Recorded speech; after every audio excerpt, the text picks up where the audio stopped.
Now, the breaking news we referenced at the top of the newscast: the Archdiocese of New Orleans is expected to announce plans to consolidate several of its parish churches to fund its ongoing bankruptcy. WWL investigator David Hammer got a jump on that announcement, joining us in studio with more.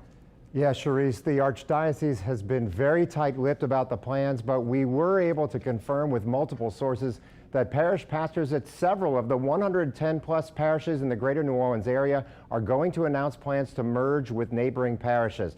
This would allow the Archdiocese to sell some of its properties to pay for its rising bankruptcy debt, a debt driven mostly by about 500 claims of child sexual abuse by priests and other archdiocesan officials.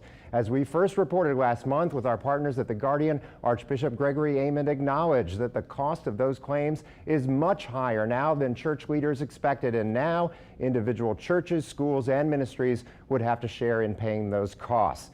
That upset many area Catholics, including Sharon Brilski. First of all, I think the Archdiocese already knows there are a lot of discussion among parishioners about the fact they feel being asked to pay for the burdens of why the Archdiocese is going into bankruptcy is unfair, that they don't feel that they should be asked to carry that load. But my initial reaction is that I don't think the Archdiocese understands how painful it is when this happens to a church and happens to a church community. And now Brilski knows that feeling better than most. She fought to keep Our Lady of Good Counsel Parish open after it was slated for closure in 2008. It's hard to forget the images of her husband, the late Harold Baquet, being led out of the church by police clutching his rosary. That parish merged with two others because of the population loss after Hurricane Katrina.